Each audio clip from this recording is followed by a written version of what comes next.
The Dunwich Horror. Part 1. Gorgons and hydras and chimeras, dire stories of Celino and the Harpies, may reproduce themselves in the brain of superstition, but they were there before.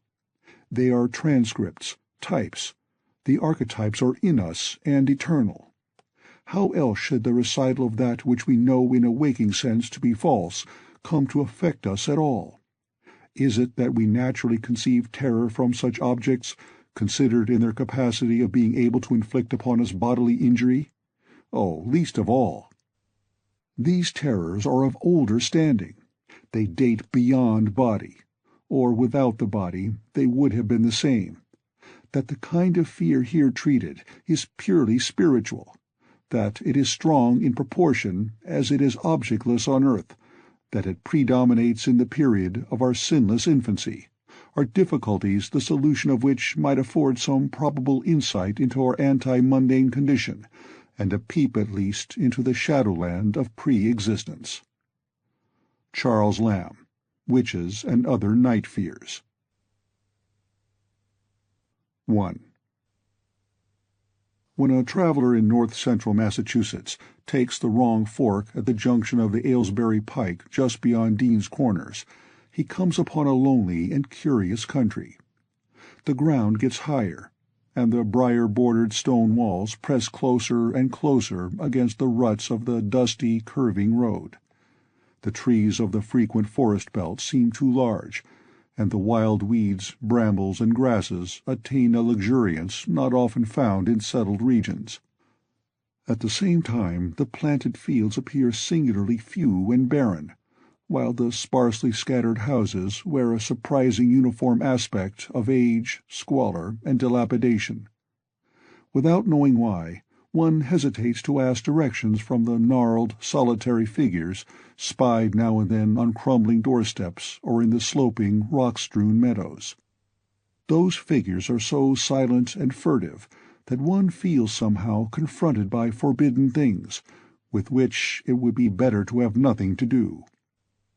When a rise in the road brings the mountains in view above the deep woods, the feeling of strange uneasiness is increased. The summits are too rounded and symmetrical to give a sense of comfort and naturalness, and sometimes the sky silhouettes with especial clearness the queer circles of tall stone pillars with which most of them are crowned. Gorges and ravines of problematical depth intersect the way, and the crude wooden bridges always seem of dubious safety. When the road dips again, there are stretches of marshland that one instinctively dislikes, and indeed almost fears at evening, when unseen whippoorwills chatter and the fireflies come out in abnormal profusion to dance to the raucous, creepily insistent rhythms of stridently piping bullfrogs. The thin, shining line of the Miskatonic's upper reaches has an oddly serpent-like suggestion as it winds close to the feet of the domed hills among which it rises. As the hills draw nearer, one heeds their wooded sides more than their stone-crowned tops. Those sides loom up so darkly and precipitously that one wishes they would keep their distance, but there is no road by which to escape them. Across a covered bridge, one sees a small village huddled between the stream and the vertical slope of Round Mountain, and wonders at the cluster of rotting gambrel roofs, bespeaking an earlier architectural period than that of the neighboring region. It is not reassuring to see, on a closer glance, that most of the houses are deserted and falling to ruin, and that the broken steepled church now harbors the one slovenly mercantile establishment of the hamlet. One dreads to trust the tenebrous tunnel of the bridge, yet there is no way to avoid it. Once across, it is hard to prevent the impression of a faint, malign odor about the village street, as of the massed mold and decay of centuries. It is always a relief to get clear of the place, and to follow the narrow road around the base of the hills and across the level country beyond till it rejoins the Aylesbury Pike. Afterward, one sometimes learns that one has been through Dunwich. Outsiders visit Dunwich as seldom as possible, and since a certain season of horror, All the signboards pointing toward it have been taken down. The scenery, judged by any ordinary aesthetic canon, is more than commonly beautiful, yet there is no influx of artists or summer tourists. 2 centuries ago, when talk of witch blood, Satan worship, and strange forest presences was not laughed at, it was the custom to give reasons for avoiding the locality. In our sensible age, since the Dunwich Horror of 1928 was hushed up by those who had the town's and the world's welfare at heart, people shun it without knowing exactly why. Perhaps one reason, though it cannot apply to uninformed strangers, is that the natives are now repellently decadent, having gone far along that path of retrogression so common in many New England backwaters. They have come to form a race by themselves, with a well-defined mental and physical stigmata of degeneracy and inbreeding. The average of their intelligence is woefully low, whilst their annals reek of overt viciousness and of half-hidden murders, incests, and deeds of almost unnameable violence and perversity. The old gentry, representing the 2 or 3 armigerous families which came from Salem in 1692, have kept somewhat above the general level of decay, though many branches are sunk into the sordid populace so deeply that only their names remain as a key to the origin they disgrace. Some of the Whateleys and Bishops still send their eldest sons to Harvard and Miskatonic, though those sons seldom return to the mouldering gambrel roofs under which they and their ancestors were born. No one, even those who have the facts concerning the recent horror, can say just what is the matter with Dunwich, though old legends speak of unhallowed rites and conclaves of the Indians, amidst which they called forbidden shapes of shadow out of the great rounded hills, and made wild orgiastic prayers that were answered by loud crackings and rumblings from the ground below. In 1747, the Reverend Abijah Hoadley, newly come to the Congregational Church at Dunwich Village, preached a memorable sermon on the close presence of Satan and his imps, in which he said, "It must be allowed that these blasphemies of an infernal train of demons are matters of too common knowledge to be denied. The cursed voices of Azazel and Buzrael, of Beelzebub and Belial, being heard from underground by above a score of credible witnesses now living. I myself did not more than a fortnight ago catch a very plain discourse of evil powers in the hill behind my house, wherein there were a rattling and rolling, groaning, screeching, and hissing, such as no things of this earth could raise up, and which must needs have come from those caves that only black magic can discover, and only the devil unlock." Mr. Hoadley disappeared soon after delivering this sermon, but the text, printed in Springfield, is still extant. Noises in the hills continued to be reported from year to year, and still form a puzzle to geologists and physiographers. Other traditions tell of foul odors near the hill-crowning circles of stone pillars, and of rushing airy presences to be heard faintly at certain hours from stated points at the bottom of the great ravines, while still others try to explain the Devil's Hop-Yard, a bleak, blasted hillside where no tree, shrub, or grass-blade will grow. Then, too, the natives are mortally afraid of the numerous whippoorwills which grow vocal on warm nights. It is vowed that the birds are psychopomps, lying in wait for the souls of the dying, and that they time their eerie cries in unison with the sufferer's struggling breath. If they can catch the fleeing soul when it leaves the body, they instantly flutter away chittering in demoniac laughter, but if they fail, they subside gradually into a disappointed silence. These tales, of course, are obsolete and ridiculous, because they come down from very old times. Dunwich is indeed ridiculously old, older by far than any of the communities within 30 miles of it. South of the village one may still spy the cellar walls and chimney of the ancient Bishop House, which was built before 1700, whilst the ruins of the mill at the Falls, built in 1806, form the most modern piece of architecture to be seen. Industry did not flourish here, and the 19th-century factory movement proved short-lived. Oldest of all are the great rings of rough-hewn stone columns on the hilltops, but these are more generally attributed to the Indians than to the settlers. Deposits of skulls and bones, found within these circles and around the sizable table-like rock on Sentinel Hill, sustain the popular belief that such spots were once the burial places of the Pocumtucks, even though many ethnologists, disregarding the absurd improbability of such a theory, persist in believing the remains Caucasian. 2. It was in the township of Dunwich, in a large and partly inhabited farmhouse set against a hillside 4 miles from the village and 1.5 miles from any other dwelling, that Wilbur Whateley was born at 5 a.m. on Sunday, the 2nd of February, 1913. This date was recalled because it was Candlemas, which people in Dunwich curiously observe under another name, and because the noises in the hills had sounded, and all the dogs of the countryside had barked persistently throughout the night before. Less worthy of notice was the fact that the mother was one of the decadent Whateleys, a somewhat deformed and unattractive albino woman of 35, living with an aged and half-insane father about whom the most frightful tales of wizardry had been whispered in his youth.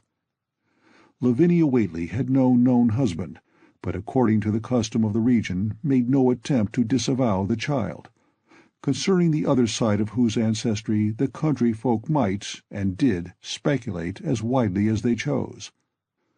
On the contrary, she seemed strangely proud of the dark, goatish-looking infant who formed such a contrast to her own sickly and pink-eyed albinism, and was heard to mutter many curious prophecies about its unusual powers and tremendous future. Lavinia was one who would be apt to mutter such things, for she was a lone creature, given to wandering amidst thunderstorms in the hills, and trying to read the great odorous books which her father had inherited through 2 centuries of Whateleys, and which were fast falling to pieces with age and wormholes.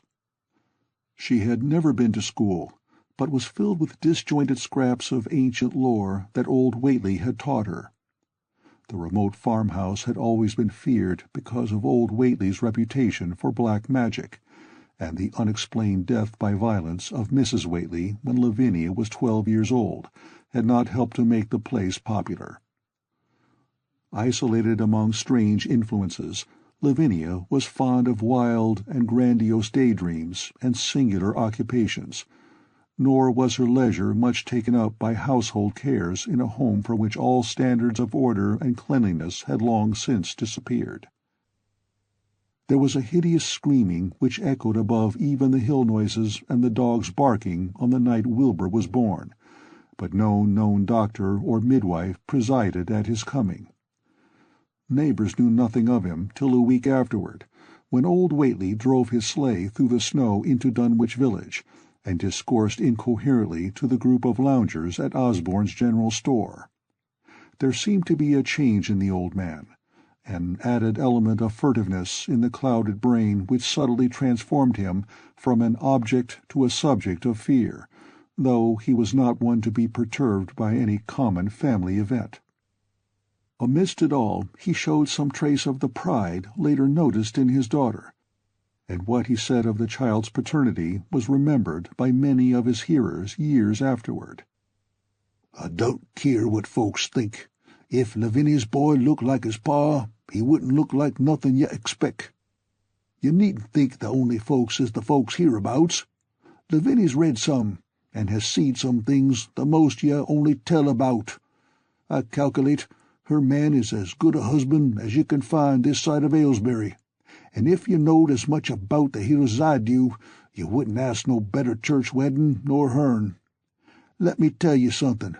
Some day you folks'll hear a child of Lavinia's a-callin' its father's name on the top of Sentinel Hill." The only persons who saw Wilbur during the first month of his life were old Zechariah Whateley of the undecayed Whateleys and Earl Sawyer's common-law wife, Mamie Bishop.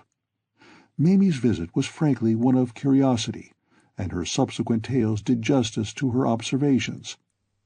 But Zechariah came to lead a pair of Alderney cows which old Whateley had bought of his son Curtis.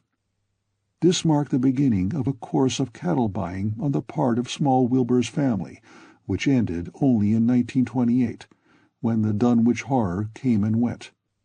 Yet at no time did the ramshackle Whateley barn seem overcrowded with livestock. There came a period when people were curious enough to steal up and count the herd that grazed precariously on the steep hillside above the old farmhouse, and they could never find more than 10 or 12 anemic, bloodless-looking specimens. Evidently some blight or distemper, perhaps sprung from the unwholesome pasturage or the diseased fungi and timbers of the filthy barn, caused a heavy mortality amongst the Whateley animals. Odd wounds or sores, having something of the aspect of incisions, seemed to afflict the visible cattle, and once or twice during the earlier months certain callers fancied they could discern similar sores about the throats of the grey, unshaven old man and his slatternly, crinkly-haired albino daughter. In the spring after Wilbur's birth, Lavinia resumed her customary rambles in the hills, bearing in her misproportioned arms the swarthy child. Public interest in the Whateleys subsided after most of the country folk had seen the baby, and no one bothered to comment on the swift development which that newcomer seemed every day to exhibit.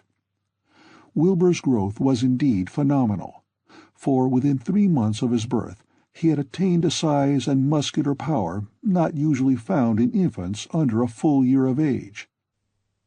His motions, and even his vocal sounds, showed a restraint and deliberateness highly peculiar in an infant, and no one was really unprepared when, at 7 months, he began to walk unassisted, with falterings which another month was sufficient to remove. It was somewhat after this time, on Halloween, that a great blaze was seen at midnight on the top of Sentinel Hill, where the old table-like stone stands amidst its tumulus of ancient bones. Considerable talk was started when Silas Bishop, of the undecayed bishops, mentioned having seen the boy running sturdily up that hill ahead of his mother about an hour before the blaze was remarked. Silas was rounding up a stray heifer, but he nearly forgot his mission when he fleetingly spied the 2 figures in the dim light of his lantern.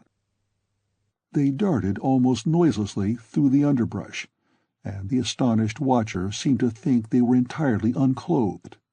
Afterward, he could not be sure about the boy, who may have had some kind of fringed belt and a pair of dark blue trunks or trousers on.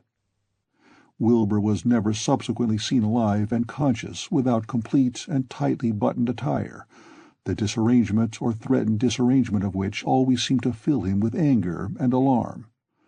His contrast with his squalid mother and grandfather in this respect was thought very notable until the horror of 1928 suggested the most valid of reasons.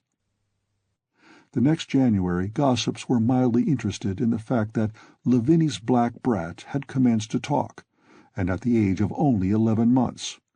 His speech was somewhat remarkable, both because of its difference from the ordinary accents of the region, and because it displayed a freedom from infantile lisping of which many children of 3 or 4 might well be proud. The boy was not talkative, yet when he spoke he seemed to reflect some elusive element wholly unpossessed by Dunwich and its denizens. The strangeness did not reside in what he said, or even in the simple idioms he used, but seemed vaguely linked with his intonation or with the internal organs that produced the spoken sounds. His facial aspect, too, was remarkable for its maturity, for though he shared his mother's and grandfather's chinlessness, his firm and precociously shaped nose united with the expression on his large, dark, almost Latin eyes to give him an air of quasi-adulthood and well-nigh preternatural intelligence. He was, however, exceedingly ugly despite his appearance of brilliancy, there being something almost goatish or animalistic about his thick lips, large-pored yellowish skin, coarse crinkly hair, and oddly elongated ears. He was soon disliked even more decidedly than his mother and grandsire, and all conjectures about him were spiced with references to the bygone magic of old Whateley, and how the hills once shook when he shrieked the dreadful name of Yog-Sothoth in the midst of a circle of stones with a great book open in his arms before him. Dogs abhorred the boy, and he was always obliged to take various defensive measures against their barking menace. 3. Meanwhile, old Whateley continued to buy cattle without measurably increasing the size of his herd. He also cut timber and began to repair the unused parts of his house, a spacious, peak-roofed affair whose rear end was buried entirely in the rocky hillside, and whose 3 least-ruined ground-floor rooms had always been sufficient for himself and his daughter. There must have been prodigious reserves of strength in the old man to enable him to accomplish so much hard labor, and though he still babbled dementedly at times, his carpentry seemed to show the effects of sound calculation. It had really begun as soon as Wilbur was born, when one of the many tool-sheds had been put suddenly in order, clapboarded and fitted with a stout fresh lock. Now, in restoring the abandoned upper story of the house, he was a no less thorough craftsman. His mania showed itself only in his tight boarding up of all the windows in the reclaimed section, though many declared that it was a crazy thing to bother with the reclamation at all. Less inexplicable was his fitting up of another downstairs room for his new grandson, a room which several callers saw, though no one was ever admitted to the closely boarded upper story. This chamber he lined with tall, firm shelving, along which he began gradually to arrange, in apparently careful order, all the rotting ancient books and parts of books which, during his own day, had been heaped promiscuously in odd corners of the various rooms. "I made some use of 'em," he would say as he tried to mend a torn black-letter page with paste prepared on the rusty kitchen stove. "But the boy's fitting to make better use of 'em. He'd orter have 'em as well sot as he kin, for they're going to be all of his larnin'." When Wilbur was a year and 7 months old, in September of 1914, his size and accomplishments were almost alarming. He had grown as large as a child of 4, and was a fluent and incredibly intelligent talker. He ran freely about the fields and hills, and accompanied his mother on all her wanderings. At home he would pore diligently over the queer pictures and charts in his grandfather's books, while old Whateley would instruct and catechize him through long, hushed afternoons. By this time the restoration of the house was finished, and those who watched it wondered why one of the upper windows had been made into a solid plank door.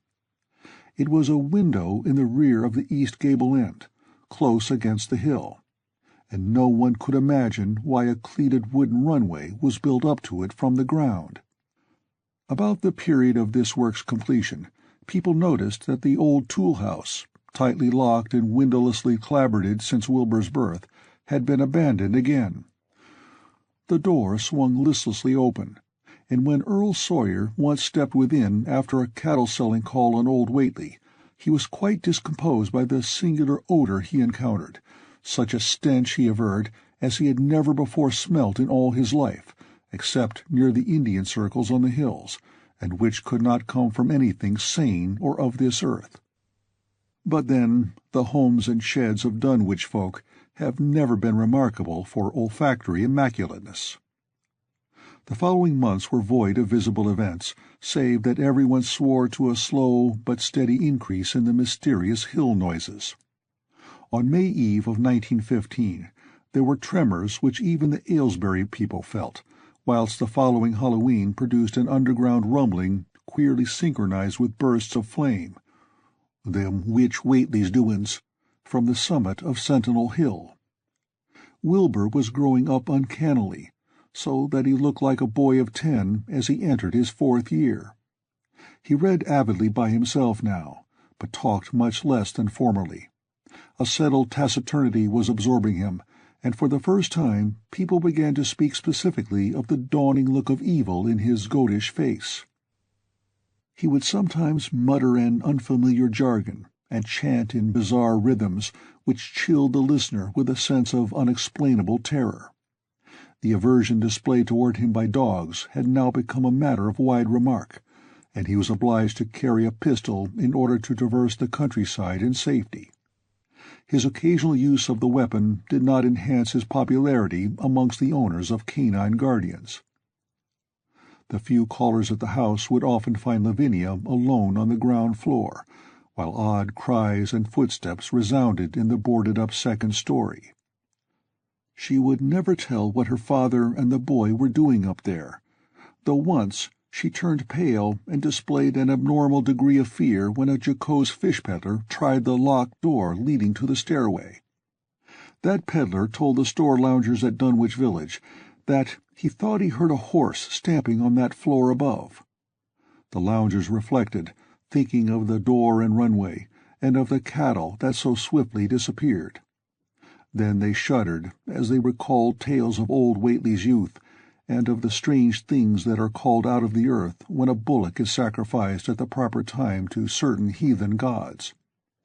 It had for some time been noticed that dogs had begun to hate and fear the whole Whateley place as violently as they hated and feared young Wilbur personally.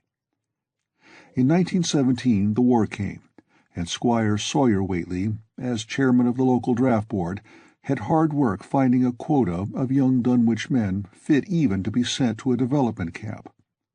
The government, alarmed at such signs of wholesale regional decadence, sent several officers and medical experts to investigate, conducting a survey which New England newspaper readers may still recall.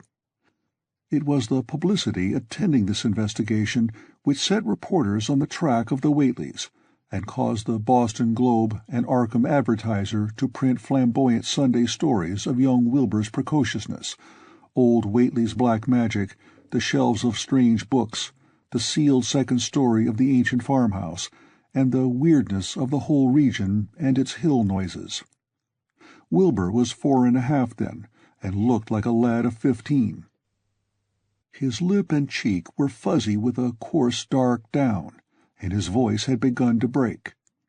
Earl Sawyer went out to the Whateley place with whole sets of reporters and cameramen, and called their attention to the queer stench which now seemed to trickle down from the sealed upper spaces. It was, he said, exactly like the smell he had found in the tool shed abandoned when the house was finally repaired, and like the faint odors which he sometimes thought he caught near the stone circles on the mountains.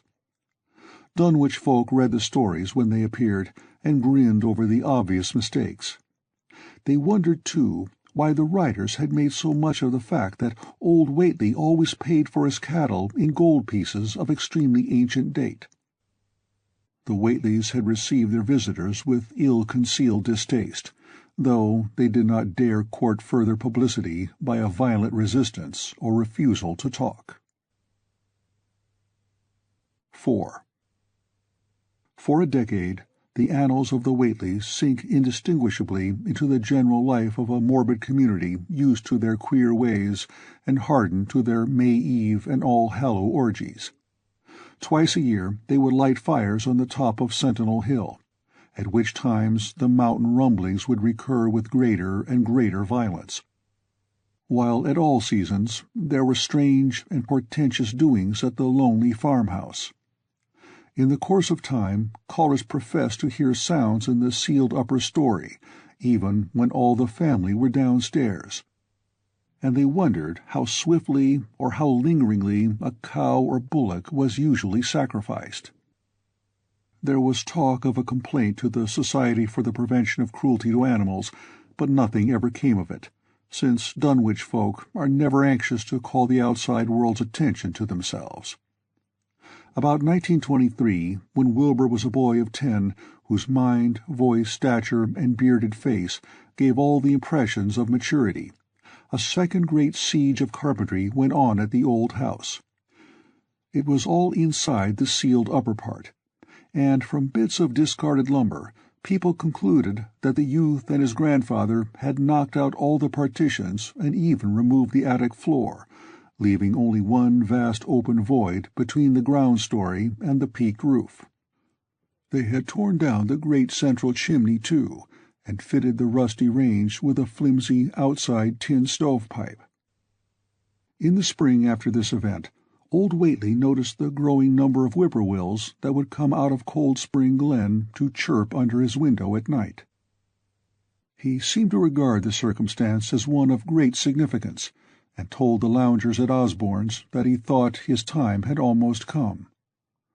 "They whistle jest in tune with my breathin' now," he said, "and I guess they're gettin' ready to ketch my soul. They know it's a-goin' out, and don't calc'late to miss it. You'll know, boys, arter I'm gone, whether they get me or not. If they do, they'll keep us singin' and laughin' till break o' day.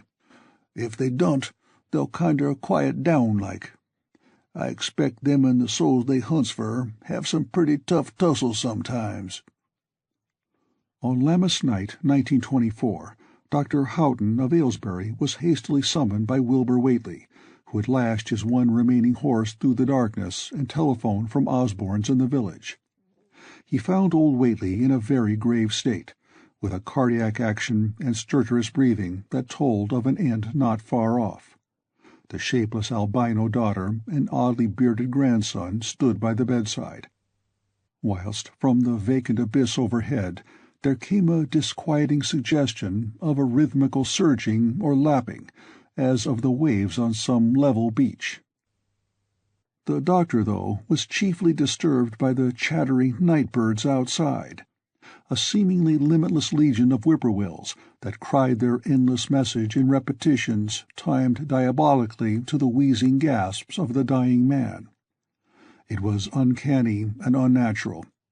Too much, thought Dr. Houghton, like the whole of the region he had entered so reluctantly in response to the urgent call. Toward 1 o'clock, old Whateley gained consciousness, and interrupted his wheezing to choke out a few words to his grandson. "More space, Willie, more space soon. You grows, and that grows faster. It'll be ready to sarve you soon, boy. Open up the gates to Yog Sothoth with the long chant that you'll find on page 751 of the complete edition, and then put a match to the prison. Fire from earth can't burn it nohow."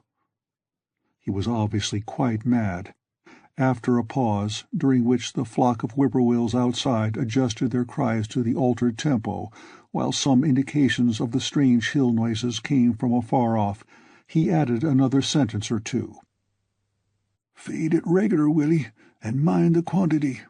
But don't let it grow too fast for the place, for if it busts quarters or gets out afore you opens to Yog Sothoth, it's all over and no use. Only them from beyont can make it multiply and work. Only them, the old uns as wants to come back." But speech gave place to gasps again, and Lavinia screamed at the way the whippoorwills followed the change. It was the same for more than an hour, when the final throaty rattle came. Dr. Houghton drew shrunken lids over the glazing grey eyes as the tumult of birds faded imperceptibly to silence. Lavinia sobbed, but Wilbur only chuckled whilst the hill noises rumbled faintly. "They didn't get him," he muttered in his heavy bass voice. Wilbur was by this time a scholar of really tremendous erudition in his one-sided way, and was quietly known by correspondence to many librarians in distant places where rare and forbidden books of old days are kept. He was more and more hated and dreaded around Dunwich because of certain youthful disappearances which suspicion laid vaguely at his door, but was always able to silence inquiry through fear, or through use of that fund of old-time gold which still, as in his grandfather's time, went forth regularly and increasingly for cattle-buying. He was now tremendously mature of aspect, and his height, having reached the normal adult limit, seemed inclined to wax beyond that figure. In 1925, when a scholarly correspondent from Miskatonic University called upon him one day and departed pale and puzzled, he was fully 6 3/4 feet tall. Through all the years Wilbur had treated his half-deformed albino mother with a growing contempt, finally forbidding her to go to the hills with him on May Eve and Hallowmass, and in 1926 the poor creature complained to Mamie Bishop of being afraid of him. "They's more about him as I knows than I can tell you, Mamie," she said, "and nowadays there's more nor what I know myself. I vow afore God I don't know what he wants nor what he's a-trying to do." That Halloween the hill noises sounded louder than ever, and fire burned on Sentinel Hill as usual, but people paid more attention to the rhythmical screaming of vast flocks of unnaturally belated whippoorwills, which seemed to be assembled near the unlighted Whateley farmhouse. After midnight their shrill notes burst into a kind of pandemoniac cachinnation which filled all the countryside, and not until dawn did they finally quiet down. Then they vanished, hurrying southward where they were fully a month overdue. What this meant no one could quite be certain till later. None of the country folks seemed to have died, but poor Lavinia Whateley, the twisted albino, was never seen again. In the summer of 1927, Wilbur repaired 2 sheds in the farmyard and began moving his books and effects out to them. Soon afterward, Earl Sawyer told the loungers at Osborne's that more carpentry was going on in the Whateley farmhouse. Wilbur was closing all the doors and windows on the ground floor, and seemed to be taking out partitions as he and his grandfather had done upstairs 4 years before. He was living in one of the sheds, and Sawyer thought he seemed unusually worried and tremulous. People generally suspected him of knowing something about his mother's disappearance, and very few ever approached his neighborhood now. His height had increased to more than 7 feet, and showed no signs of ceasing its development. The following winter brought an event no less strange than Wilbur's first trip outside the Dunwich region. Correspondence with the Widener Library at Harvard, the Bibliothèque Nationale in Paris, the British Museum, the University of Buenos Aires, and the library of Miskatonic University at Arkham had failed to get him the loan of a book he desperately wanted. So at length he set out in person, shabby, dirty, bearded, and uncouth of dialect, to consult the copy at Miskatonic, which was the nearest to him geographically. Almost 8 feet tall, and carrying a cheap new valise from Osborne's general store, this dark and goatish gargoyle appeared one day in Arkham in quest of the dreaded volume kept under lock and key at the college library.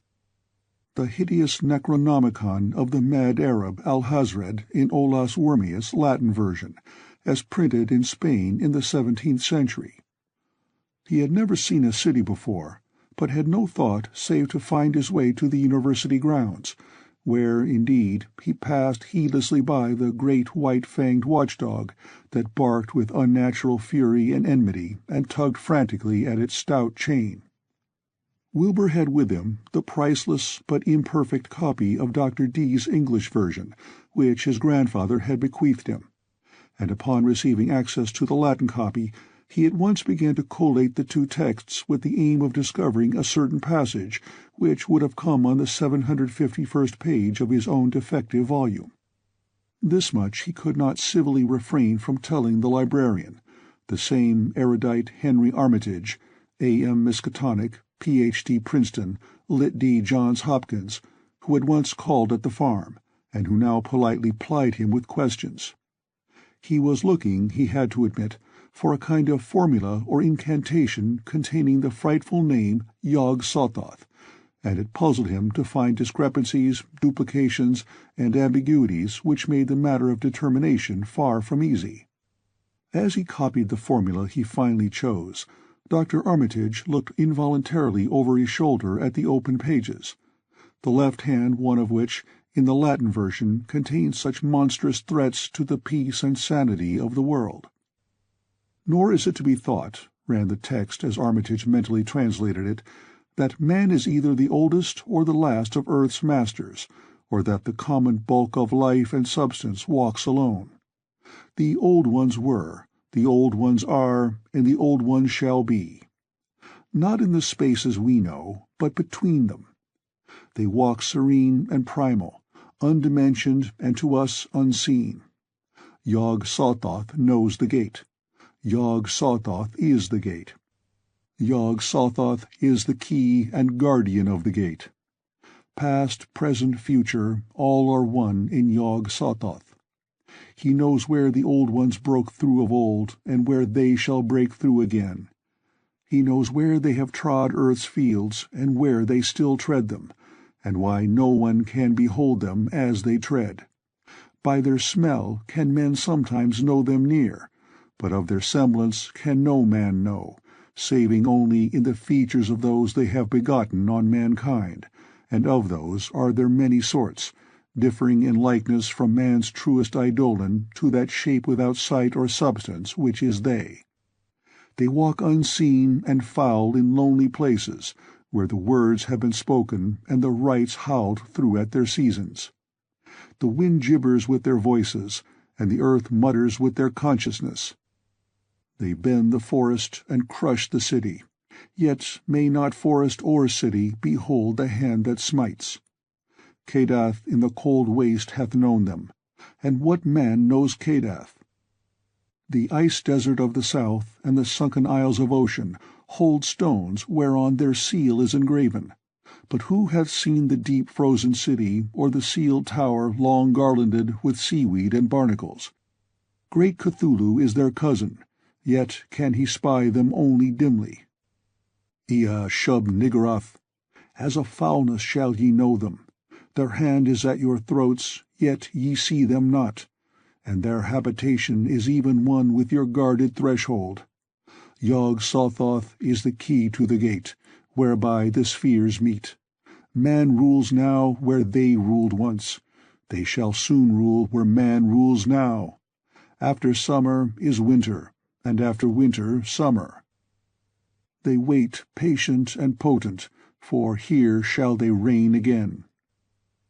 Dr. Armitage, associating what he was reading with what he had heard of Dunwich and its brooding presences, and of Wilbur Whateley and his dim, hideous aura that stretched from a dubious birth to a cloud of probable matricide, felt a wave of fright as tangible as a draught of the tomb's cold clamminess.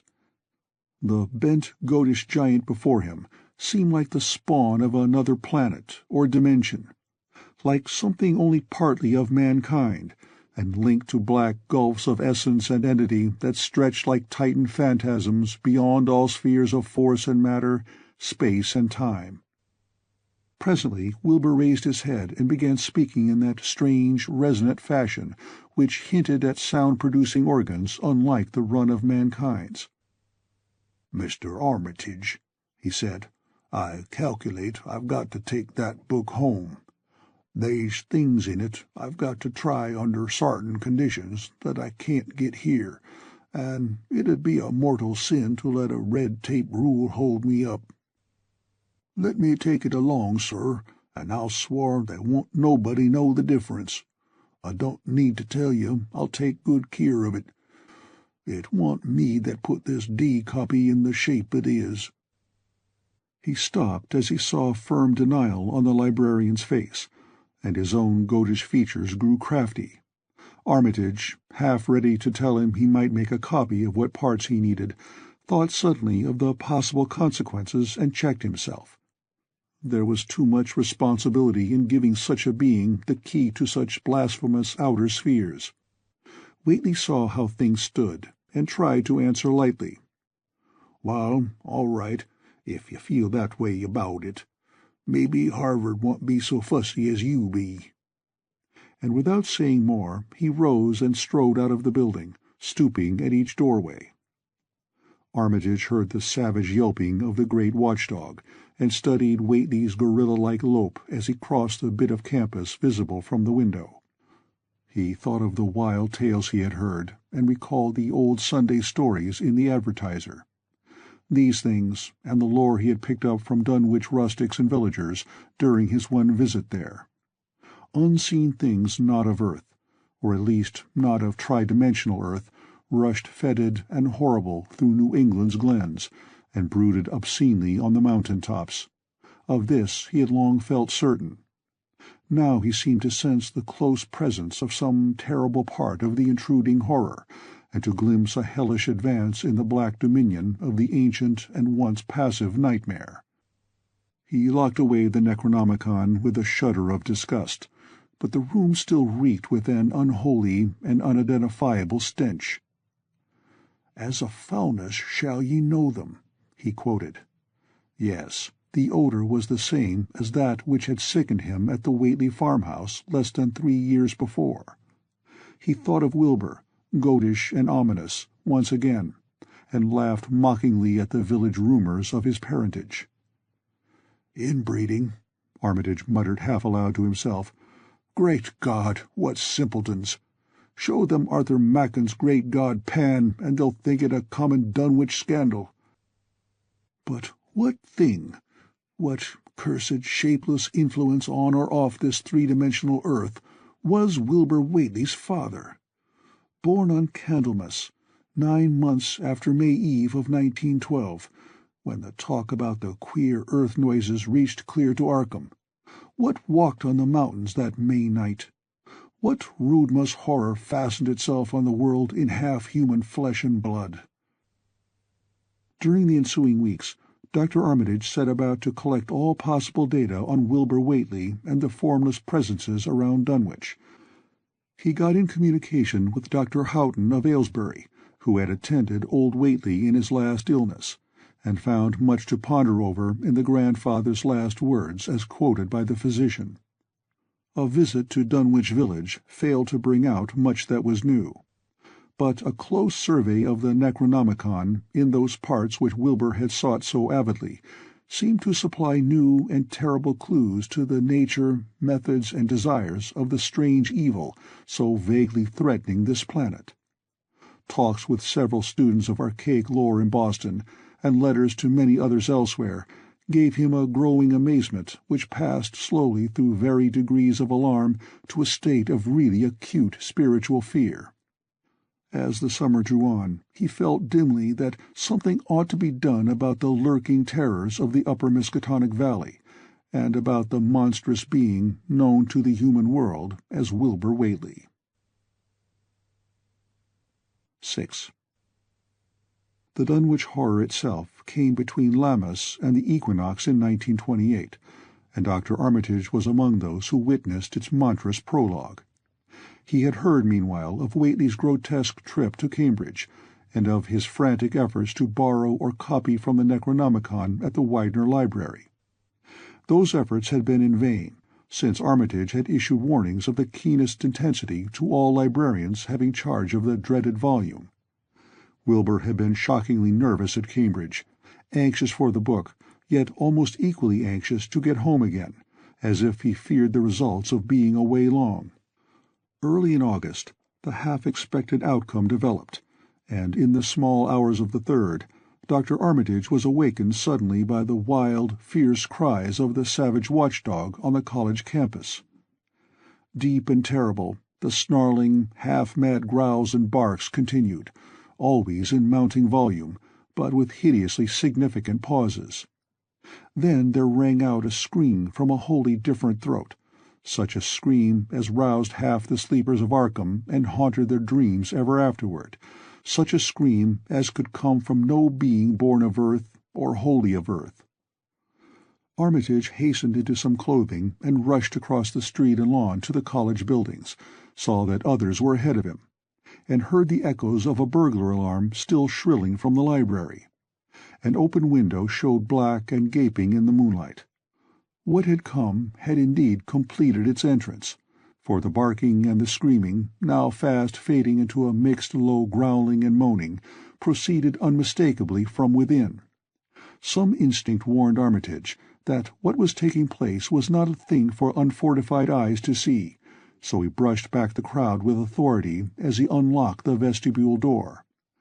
Among the others he saw Professor Warren Rice and Dr. Francis Morgan, men to whom he had told some of his conjectures and misgivings, and these two he motioned to accompany him inside. The inward sounds, except for a watchful, droning whine from the dog, had by this time quite subsided.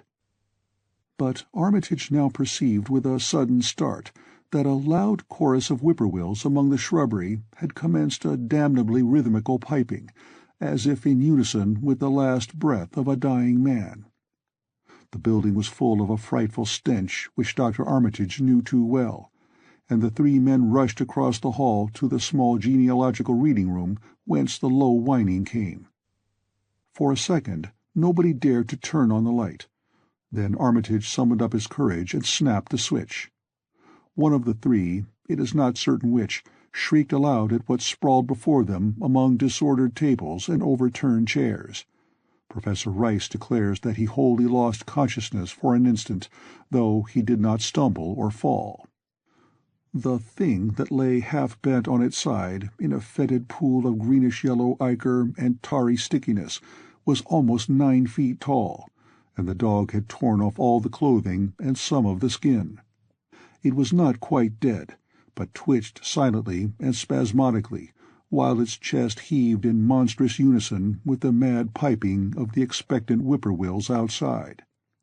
Bits of shoe-leather and fragments of apparel were scattered about the room, and just inside the window an empty canvas sack lay where it had evidently been thrown. Near the central desk a revolver had fallen, a dented but undischarged cartridge later explaining why it had not been fired. The thing itself, however, crowded out all other images at the time. It would be trite and not wholly accurate to say that no human pen could describe it, but one may properly say that it could not be vividly visualized by anyone whose ideas of aspect and contour are too closely bound up with the common life-forms of this planet and of the 3 known dimensions. It was partly human, beyond a doubt, with very man-like hands and head, and the goatish, chinless face had the stamp of the Whateleys upon it.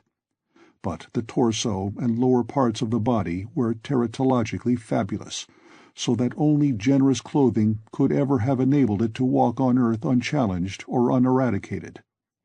Above the waist it was semi-anthropomorphic, though its chest, where the dog's rending paws still rested watchfully, had the leathery, reticulated hide of a crocodile or alligator. The back was piebald with yellow and black, and dimly suggested the squamous covering of certain snakes. Below the waist, though, it was the worst, for here all human resemblance left off and sheer fantasy began. The skin was thickly covered with coarse black fur, and from the abdomen a score of long greenish-gray tentacles with red sucking mouths protruded limply. Their arrangement was odd, and seemed to follow the symmetries of some cosmic geometry unknown to Earth or the solar system.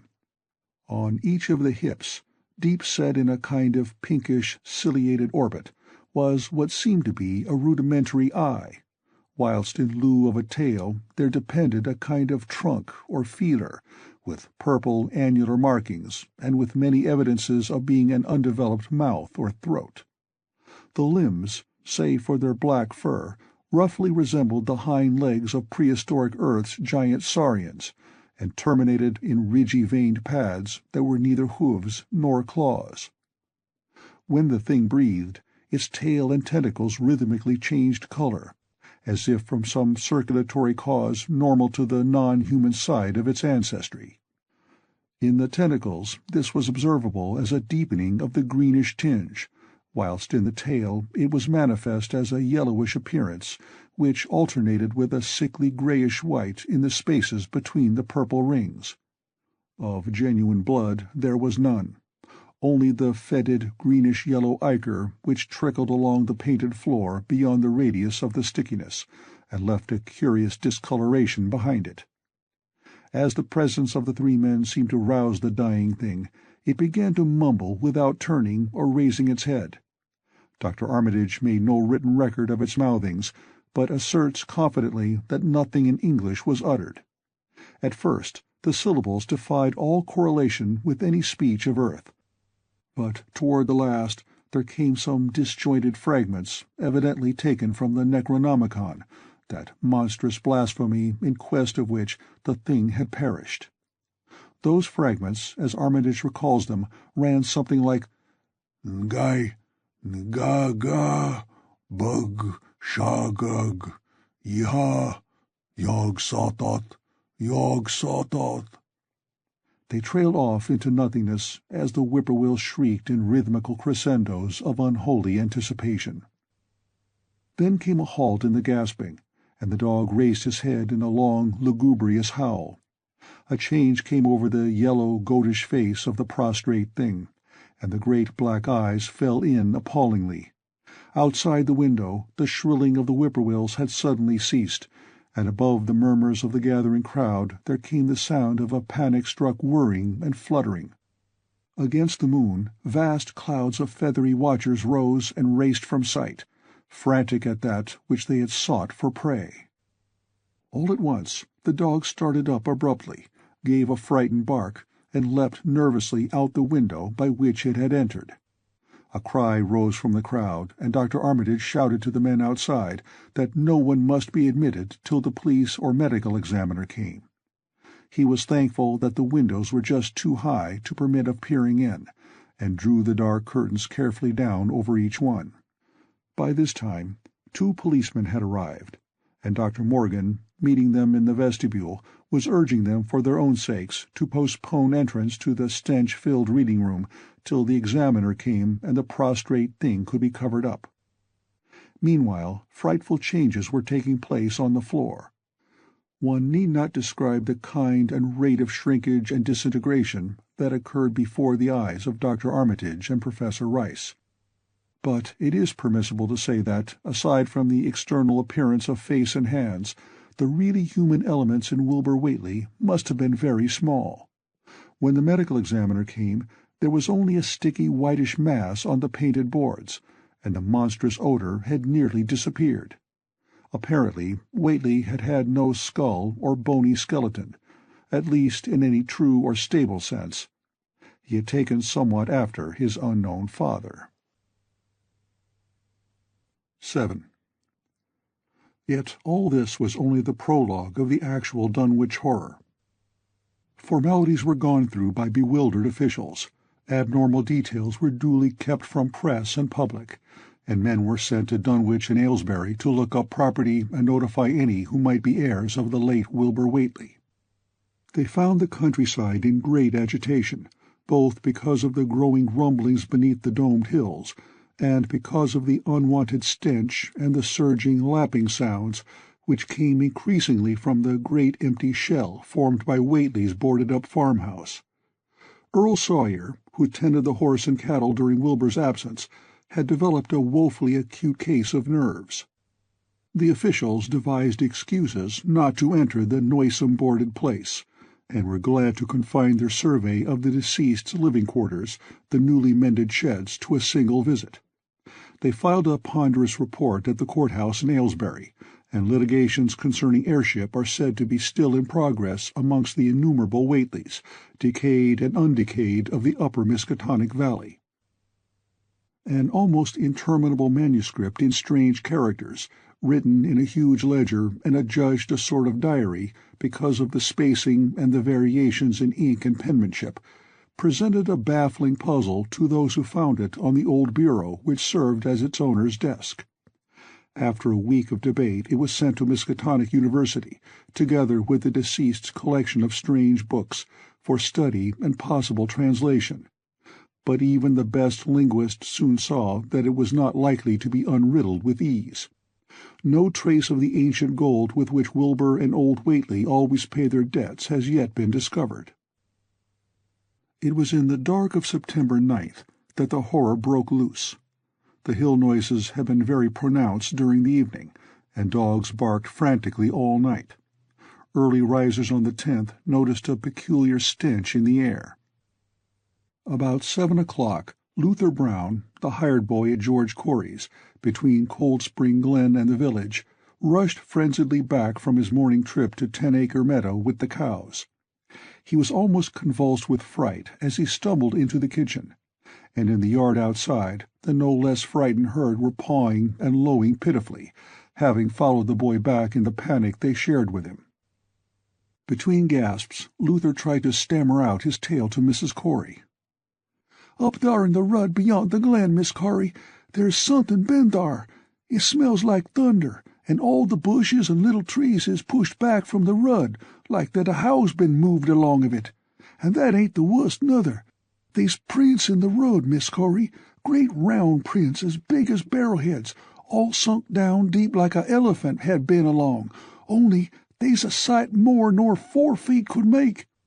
I looked at 1 or 2 before I run, and I see every one was covered with lines spreadin' out from one place, like as if big palm leaf fans, twice or 3 times as big as any they is, had a being pounded down into the road. And the smell was awful, like what it is around Wizard Whateley's old house."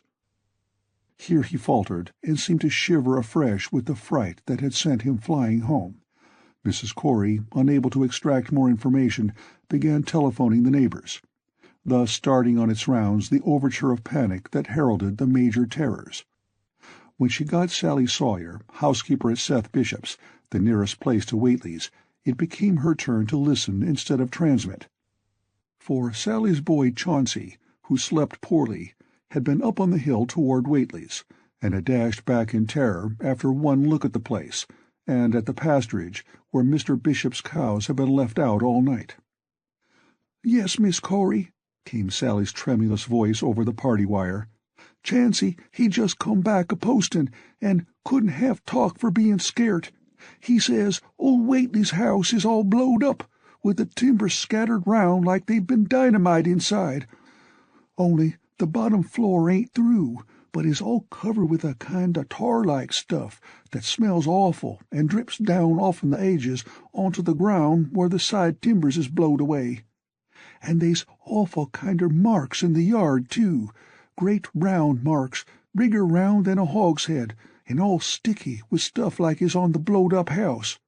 Chancey, he says they leads off into the medders, where a great swath wider'n a barn is matted down, and all the stun walls tumbled every which way wherever it goes. And he says he, Miss Corey, as how he sought to look for Seth's cows, frightened as he was, and found 'em in the upper pasture nigh the Devil's Hop Yard in an awful shape. Half on 'em's clean gone, and nigh half of them what's left is sucked most dry of blood, with sores on 'em like they's been on Whateley's cattle ever since Lavinia's black brat was born. Seth, he's gone out now to look at 'em, though I'll vow he won't keer to get very nigh Wizard Whateley's. Chancey didn't look keerful to see where the big matted down swath led arter it left the pasturage, but he says he thinks it pinted towards the Glen Rud to the village. I tell you, Miss Corey, they's something abroad as hadn't orter be abroad, and I for one think that black Wilbur Whateley, as come to the bad end he desarved, is at the bottom of the breedin' of it. He wa'n't all human hisself, I always says to everybody, and I think he and old Whateley must have raised something in that there nailed-up house as ain't even so human as he was. They's always been unseen things around Dunwich, livin' things, as ain't human and ain't good for human folks. The ground was a-talkin' last night, and towards morning Chancey he heard the whippoorwills so loud in Cold Spring Glen he couldn't sleep none. Then he thought he heard another faint-like sound over toward Wizard Whateley's, a kind of rippin' or tearing of wood, like some big box or crate was being opened fur off. What with this and that, he didn't get to sleep at all till sunup, and no sooner was he up this morning but he's got to go over to Whateley's and see what's the matter. He's seen enough, I tell you, Miss Corey. This don't mean no good, and I think as all the men folks ought to get up a party and do something. I know something's awful's about, and feel my time is nigh, though only God knows just what it is." "Did your Luther take account of where them big tracks led to? No? Well, Miss Corey, if they was on the Glen Rud this side of the glen, and ain't got to your house yet, I calculate they must go into the glen itself. They would do that. I allus says Cold Spring Glen ain't no healthy nor decent place. The whippoorwills and fireflies there never did act like they was creatures o' God, and they's them as says you can hear strange things a-rushin' and a-talkin' in the air down thar if you stand in the right place, atween the Rock Falls and Bear's Den. By that noon fully three-quarters of the men and boys of Dunwich were trooping over the roads and meadows between the 𝕋𝕙𝕬𝕙𝕬𝕬 ruins and Cold Spring Glen, examining in horror the vast monstrous prints, the maimed bishop cattle, the strange noisome wreck of the farmhouse, and the bruised, matted vegetation of the fields and roadsides. Whatever had burst loose upon the world had assuredly gone down into the great sinister ravine, for all the trees on the banks were bent and broken, and a great avenue had been gouged in the precipice-hanging underbrush. It was as though a house, launched by an avalanche, had slid down through the tangled growths of the almost vertical slope. From below no sound came, but only a distant, undefinable fetor, and it is not to be wondered at that the men preferred to stay on the edge and argue, rather than descend and beard the unknown cyclopean horror in its lair. 3 dogs that were with the party had barked furiously at first, but seemed cowed and reluctant when near the glen. Someone telephoned the news to the Aylesbury Transcript, but the editor, accustomed to wild tales from Dunwich, did no more than concoct a humorous paragraph about it, an item soon afterward reproduced by the Associated Press. That night everyone went home, and every house and barn was barricaded as stoutly as possible. Needless to say, no cattle were allowed to remain in open pasturage. About 2 in the morning a frightful stench and the savage barking of the dogs awakened the household at Elmer Fry's, on the eastern edge of Cold Spring Glen, and all agreed that they could hear a sort of muffled swishing or lapping sound from somewhere outside. Mrs. Fry proposed telephoning the neighbors, and Elmer was about to agree when the noise of splintering wood burst in upon their deliberations. It came apparently from the barn, and was quickly followed by a hideous screaming and stamping amongst the cattle. The dog slavered and crouched close to the feet of the fear-numbed family. Fry lit a lantern through force of habit, but knew it would be death to go out into that black farmyard. The children and the women-folk whimpered, kept from screaming by some obscure, vestigial instinct of defense, which told them their lives depended on silence. At last the noise of the cattle subsided to a pitiful moaning, and a great snapping, crashing, and crackling ensued. The Frys, huddled together in the sitting-room, did not dare to move until the last echoes died away far down in Cold Spring Glen. Then, amidst the dismal moans from the stable and the demoniac piping of late whippoorwills in the glen, Selina Fry tottered to the telephone and spread what news she could of the second phase of the horror. The next day all the countryside was in a panic, and cowed, uncommunicative groups came and went where the fiendish thing had occurred. 2 titan swaths of destruction stretched from the glen to the Fry farmyard. Monstrous prints covered the bare patches of ground, and one side of the old red barn had completely caved in. Of the cattle, only about a quarter could be found and identified. Some of these were in curious fragments, and all that survived had to be shot. Earl Sawyer suggested that help be asked from Aylesbury or Arkham, but others maintained it would be of no use. Old Zebulon Whateley, of a branch that hovered about halfway between soundness and decadence, made darkly wild suggestions about rites that ought to be practiced on the hilltops. He came of a line where tradition ran strong, and his memories of chantings in the great stone circles were not altogether connected with Wilbur and his grandfather. Darkness fell upon a stricken countryside too passive to organize for real defense. In a few cases closely related families would band together and watch in the gloom under one roof, but in general there was only a repetition of the barricading of the night before, and a futile, ineffective gesture of loading muskets and setting pitchforks handily about. Nothing, however, occurred except some hill noises, and when the day came there were many who hoped that the new horror had gone as swiftly as it had come. There were even bold souls who proposed an offensive expedition down in the glen, though they did not venture to set an actual example to the still reluctant majority. When night came again, the barricading was repeated, though there was less huddling together of families. In the morning Both the Fry and the Seth Bishop households reported excitement among the dogs, and vague sounds and stenches from afar, while early explorers noted with horror a fresh set of the monstrous tracks in the road skirting Sentinel Hill. As before, the sides of the road showed a bruising indicative of the blasphemously stupendous bulk of the horror, whilst the conformation of the track seemed to argue a passage in two directions, as if the moving mountain had come from Cold Spring Glen and returned to it along the same path. At the base of the hill, a 30-foot swath of crushed shrubbery and saplings led steeply upward, and the seekers gasped when they saw that even the most perpendicular places did not deflect the inexorable trail. Whatever the horror was, it could scale a sheer stony cliff of almost complete verticality, and as the investigators climbed around to the hill summit by safer routes, they saw that the trail ended, or rather reversed, there. It was here that the Whateleys used to build their hellish fires and chant their hellish rituals by the table-like stone on May Eve and Hallowmass. Now that very stone formed the centre of a vast space thrashed around by the mountainous horror, whilst upon its slightly concave surface was a thick, fetid deposit of the same tarry stickiness observed on the floor of the ruined Whateley farmhouse when the horror escaped. Men looked at one another and muttered. Then they looked down the hill. Apparently, the horror had descended by a route much the same as that of its ascent.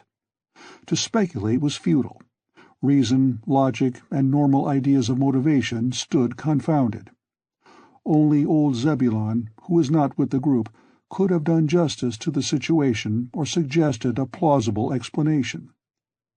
Thursday night began much like the others, but it ended less happily. The whippoorwills in the glen had screamed with such unusual persistence that many could not sleep, and about 3 a.m. all the party telephones rang tremulously. Those who took down the receivers heard a fright-mad voice shriek out, "Help! Oh, my God!" and some thought a crashing sound followed the breaking off of the exclamation. There was nothing more. No one dared do anything, and no one knew till morning whence the call came. Then those who had heard it called everyone on the line, and found that only the Frys did not reply. The truth appeared an hour later, when a hastily assembled group of armed men trudged out to the Fry place at the head of the glen. It was horrible, yet hardly a surprise. There were more swaths and monstrous prints, but there was no longer any house. It had caved in like an eggshell, and amongst the ruins nothing living or dead could be discovered, only a stench and a tarry stickiness. The Aylmer Frys had been erased from Dunwich. In the meantime, a quieter, yet even more spiritually poignant phase of the horror had been blackly unwinding itself behind the closed door of a shelf-lined room in Arkham. The curious manuscript record or diary of Wilbur Whateley, delivered to Miskatonic University for translation, had caused much worry and bafflement among the experts in languages both ancient and modern. Its very alphabet, notwithstanding a general resemblance to the heavily shaded Arabic used in Mesopotamia, being absolutely unknown to any available authority. The final conclusion of the linguists was that the text represented an artificial alphabet, giving the effect of a cipher, though none of the usual methods of cryptographic solution seemed to furnish any clue, even when applied on the basis of every tongue the writer might conceivably have used. The ancient books taken from Whateley's quarters, while absorbingly interesting and in several cases promising to open up new and terrible lines of research among philosophers and men of science, were of no assistance whatever in this matter. One of them, a heavy tome with an iron clasp, was in another unknown alphabet, this one of a very different cast, and resembling Sanskrit more than anything else. The old ledger was at length given wholly into the charge of Dr. Armitage, both because of his peculiar interest in the Whateley matter, and because of his wide linguistic learning and skill in the mystical formulae of antiquity and Middle Ages. Armitage had an idea that the alphabet might be something esoterically used by certain forbidden cults which have come down from old times, and which have inherited many forms and traditions from the wizards of the Saracenic world. That question, however, he did not deem vital, since it would be unnecessary to know the origin of the symbols if, as he suspected, they were used as a cipher in a modern language. It was his belief that, considering the great amount of text involved, the writer would scarcely have wished the trouble of using another speech than his own, save perhaps in certain special formulae and incantations.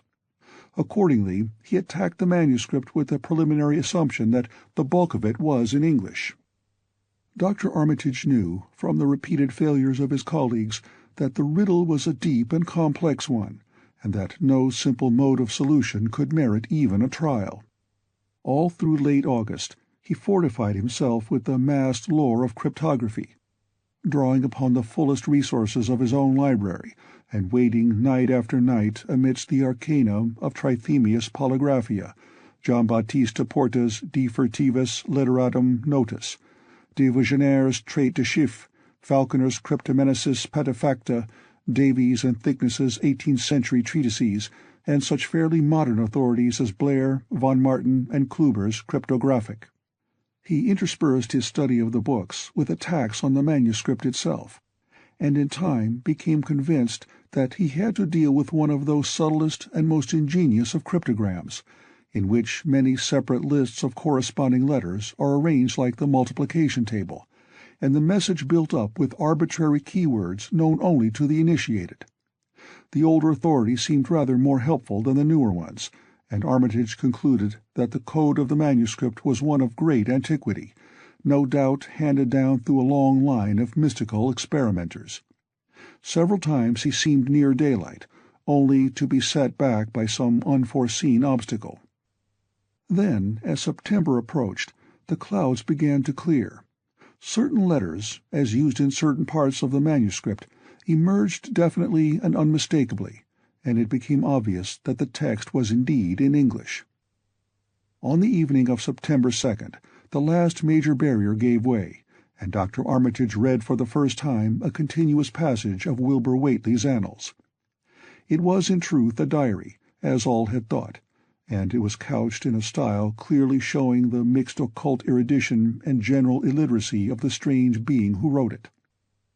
Almost the first long passage that Armitage deciphered, an entry dated November 26, 1916, proved highly startling and disquieting. It was written, he remembered, by a child of 3½ who looked like a lad of 12 or 13. "Today learn the Aklo for the Sabbath," it ran, "which did not like, it being answerable from the hill and not from the air. That upstairs more ahead of me than I thought it would be, and is not like to have much earth brain. Shot Elam Hutchinson's collie Jack when he went to bite me, and Elam says he would kill me if he dast. I guess he won't. Grandfather kept me saying the Doe formula last night, and I think I saw the inner city at the 2 magnetic poles.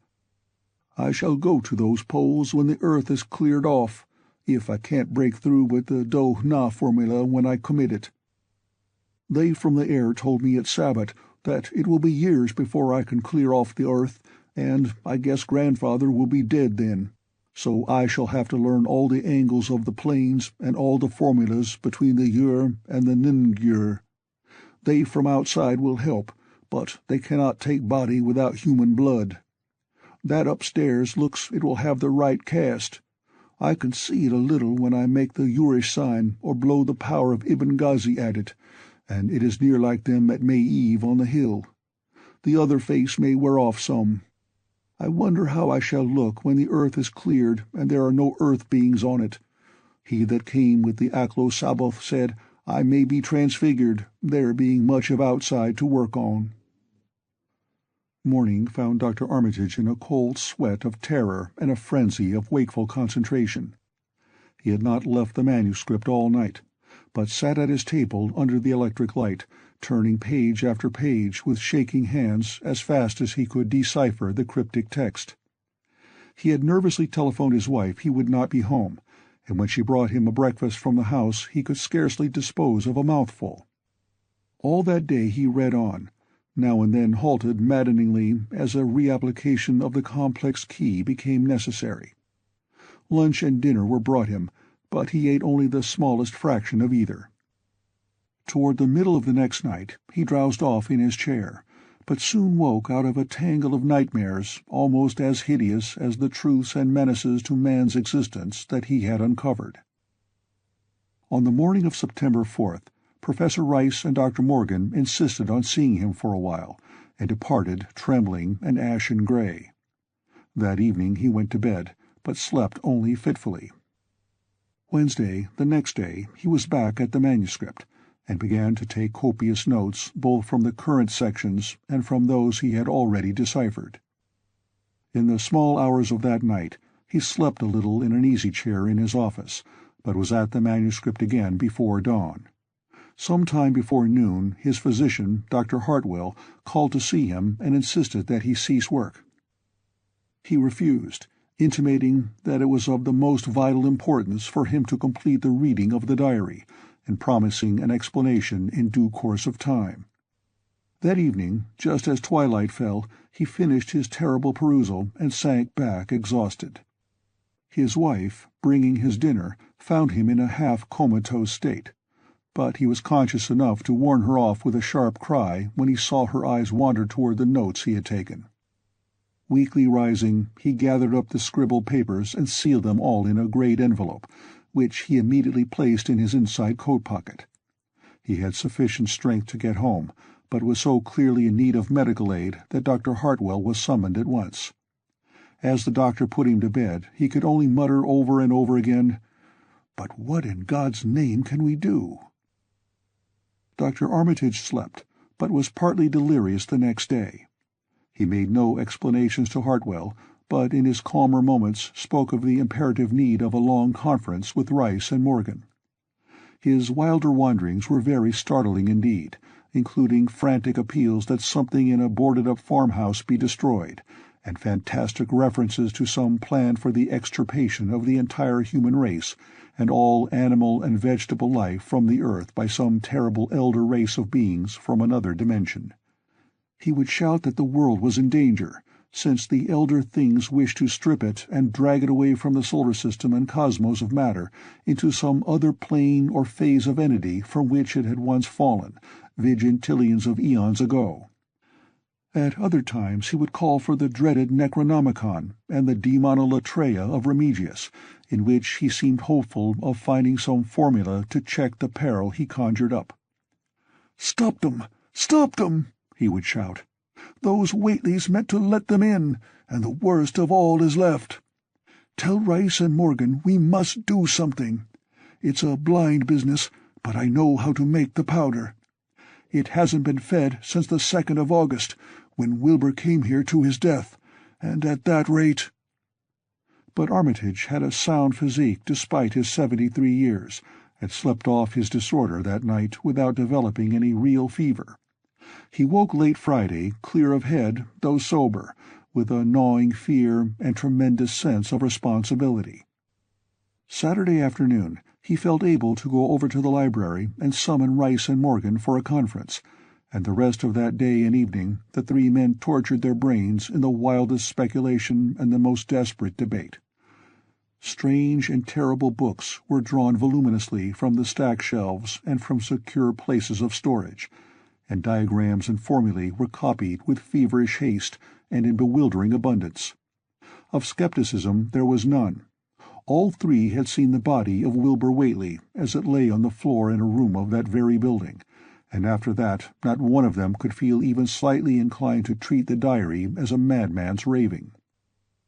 Opinions were divided as to notifying the Massachusetts State Police, and the negative finally won. There were things involved which simply could not be believed by those who had not seen a sample, as indeed was made clear during certain subsequent investigations.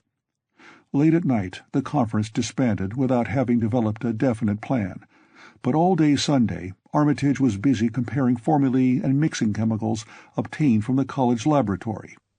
The more he reflected on the hellish diary, the more he was inclined to doubt the efficacy of any material agent in stamping out the entity which Wilbur Whateley had left behind him, the earth-threatening entity which, unknown to him, was to burst forth in a few hours and become the memorable Dunwich Horror. Monday was a repetition of Sunday with Dr. Armitage, for the task in hand required an infinity of research and experiment.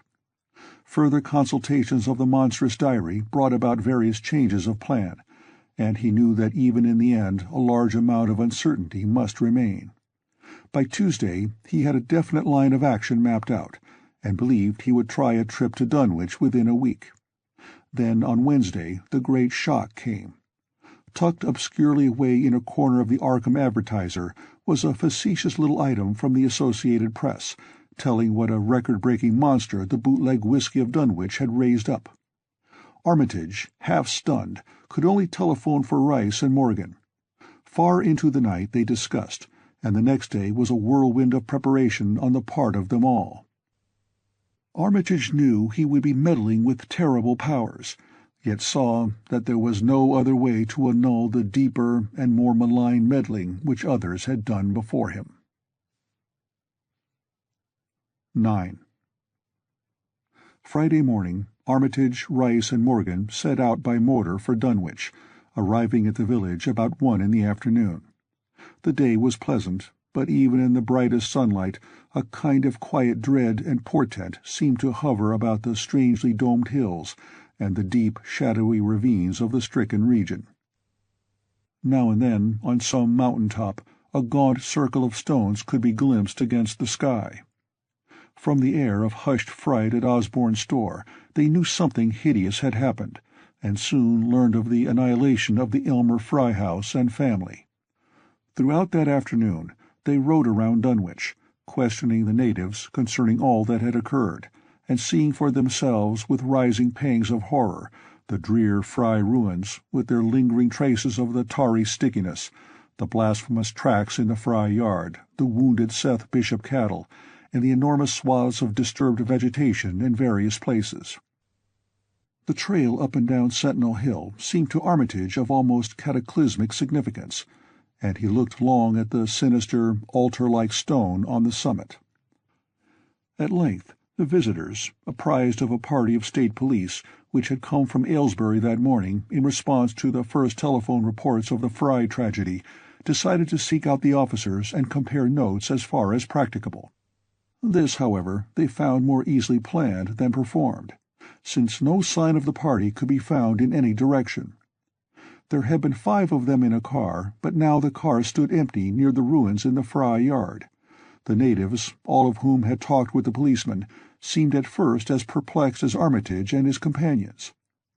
Then old Sam Hutchins thought of something and turned pale, nudging Fred Farr and pointing to the dank, deep hollow that yawned close by. "God," he gasped, "I telled 'em not ter go down into the glen, and I never thought nobody'd do it with them tracks and that smell and the whippoorwills a-screechin' down thar in the dark o' noonday." A cold shudder ran through the natives and visitors alike, and every ear seemed strained in a kind of instinctive, unconscious listening. Armitage, now that he had actually come upon the horror and its monstrous work, trembled with the responsibility he felt to be his. Night would soon fall, and it was then that the mountainous blasphemy lumbered upon its eldritch course.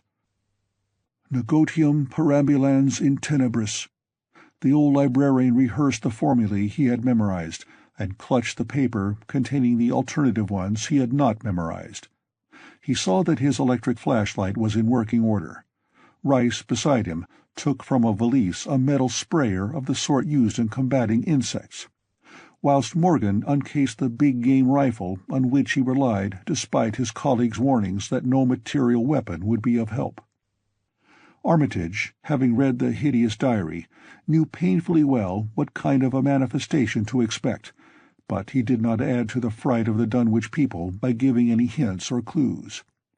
He hoped that it might be conquered without any revelation to the world of the monstrous thing it had escaped. As the shadows gathered, the natives commenced to disperse homeward, anxious to bar themselves indoors, despite the present evidence that all human locks and bolts were useless before a force that could bend trees and crush houses when it chose. They shook their heads at the visitors' plan to stand guard at the Fry ruins near the glen, and as they left had little expectancy of ever seeing the watchers again. There were rumblings under the hills that night, and the whippoorwills piped threateningly. Once in a while a wind, sweeping up out of Cold Spring Glen, would bring a touch of ineffable fetor to the heavy night air. Such a fetor as all three of the watchers had smelled once before, when they stood above a dying thing that had passed for 15 years and a half as a human being. But the looked-for terror did not appear. Whatever was down there in the glen was biding its time, and Armitage told his colleagues it would be suicidal to try to attack it in the dark. Morning came wanly, and the night sound ceased. It was a gray, bleak day, with now and then a drizzle of rain, and heavier clouds seemed to be piling themselves up beyond the hills to the northwest. The men from Arkham were undecided what to do. Seeking shelter from the increasing rainfall beneath one of the few undestroyed Fry outbuildings, they debated the wisdom of waiting, or of taking the aggressive and going down into the glen in quest of their nameless, monstrous quarry. The downpour waxed in heaviness, and distant peals of thunder sounded from far horizons. Sheet lightning shimmered, and then a forky bolt flashed near at hand, as if descending into the accursed glen itself. The sky grew very dark, and the watchers hoped that the storm would prove a short, sharp one, followed by clear weather. It was still gruesomely dark when, not much over an hour later, a confused babble of voices sounded down the road. Another moment brought to view a frightened group of more than a dozen men, running, shouting, and even whimpering hysterically. Someone in the lead began sobbing out words, and the Arkham men started violently when those words developed a coherent form. "Oh, my God, the voice choked out. "It's a-going again, and this time by day. It's out and a-moving this very minute, and only the Lord knows when it'll be on us all." The speaker panted into silence, but another took up his message. "Nigh on an hour ago, Zeb Whateley here heard the phone a-ringing, and it was Miss Corey, George's wife, that lives down by the junction. She says the hired boy Luther was out driving in the cows from the storm arter the big bolt, when he sees all the trees a-bending at the mouth of the glen, opposite side ter this, and smelt the same awful smell like he smelt when he found the big tracks last Monday morning. And he says, there was a swishin', lappin' sound, more nor what the bendin' trees and bushes could make. And all on a sudden, the trees along the rud begun ter get pushed one side, and they was a awful stompin' and splashin' in the mud. But mind ye, Luther he didn't see nothin' at all, only just the bendin' trees and underbrush. Then, fur ahead, where Bishop's Brook goes under the rud, he heard a awful creakin' and strainin' on the bridge, and says he could tell the sound the wood a-startin' to crack and split. And all the whiles he never see a thing, only them trees and bushes a-bendin'. And when the swishin' sound got very fur off, on the rud towards Wizard Whately's and Sentinel Hill, Luther he had the guts ter step up where he heard it fust and look at the ground. It was all mud and water, and the sky was dark, and the rain was wipin' out all tracks about as fast as could be. But beginning at the glen mouth, where the trees bed moved, they was still some of them awful prints, big as barrels, like he seen Monday." At this point the first excited speaker interrupted. "But that ain't the trouble now. That was only the start. Zeb here was calling folks up, and everybody was a-listening in when a call from Seth Bishop's cut in. His housekeeper, Sally, was carrying on fit to kill. She just see the trees a-bending beside the rud, and says they was a kind of mushy sound, like a elephant puffin' and treadin', a-headin' for the house. Then she up and spoke sudden of a fearful smell, and says her boy Chancey was a-screamin' as how was just like what he smelt up to the Whately ruins Monday mornin', and the dogs was all barkin' and whinin' awful. And then she let out a turrible yell, and says the shed down the rud had just caved in, like the storm had blowed it over, only the wind wa'n't strong enough to do that. Everybody was a-listenin', and you could hear lots of folks on the wire a-gaspin'. All to onct, Sally she yelled again, and says the front yard picket fence bed just crumpled up, though they wa'n't no sign of what done it. Then everybody on the line could hear Chancey and old Seth Bishop a-yellin' too, and Sally was shrieking out that something heavy had struck the house, not lightning nor nothing, but something heavy agin the front, that kept a-launching itself again and again, though you couldn't see nothing out the front winders. And then, lines of fright deepened on every face, and Armitage, shaken as he was, had barely poise enough to prompt the speaker. And then Sally, she yelled out, 'Oh, help, the house is a-caving in,' and on the wire we could hear a terrible crashing and a hull flock a-screaming, just like when Elmer Fry's place was took, only wuss." The man paused, and another of the crowd spoke. "That's all. Not a sound nor squeak over the phone arter that. Just still like. We that heard it got out Fords and wagons and rounded up as many able-bodied menfolks as we could get at Corey's place, and come up here to see what you thought best ter do. Not but what I think it's the Lord's judgment for our iniquities, that no mortal can ever set aside." Armitage saw that the time for positive action had come, and spoke decisively to the faltering group of frightened rustics. "We must follow it, boys." He made his voice as reassuring as possible. "I believe there's a chance of putting it out of business. You men know that those Whateleys were wizards. Well, this thing is a thing of wizardry, and must be put down by the same means. I've seen Wilbur Whateley's diary, and read some of the strange old books he used to read, and I think I know the right kind of spell to recite to make the thing fade away. Of course, one can't be sure, but we can always take a chance. It's invisible, I knew it would be, but there's a powder in this long-distance sprayer that might make it show up for a second. Later on we'll try it. It's a frightful thing to have alive, but it isn't as bad as what Wilbur would have let in if he'd lived longer. You'll never know what the world has escaped.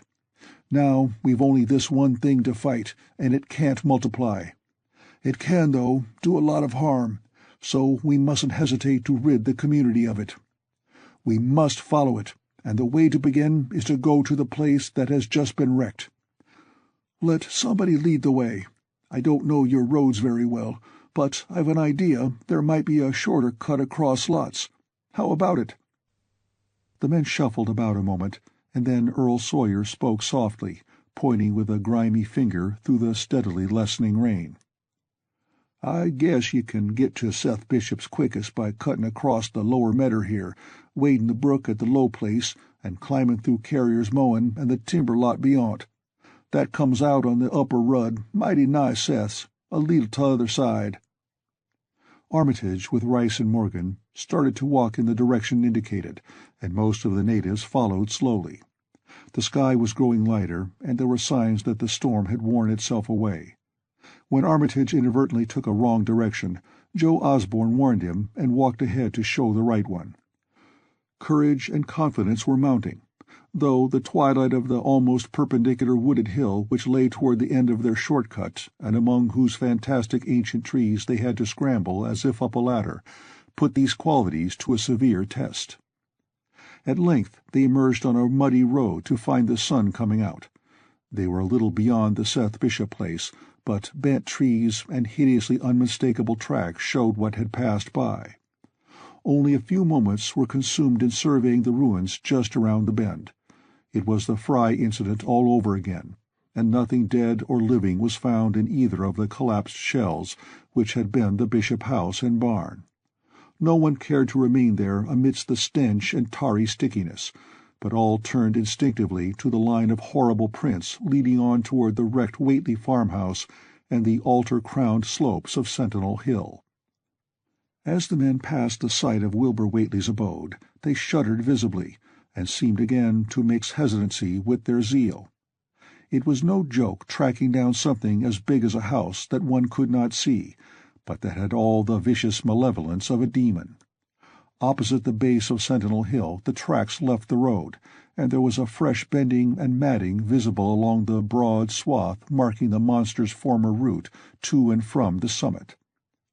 Armitage produced a pocket telescope of considerable power and scanned the steep green side of the hill. Then he handed the instrument to Morgan, whose sight was keener.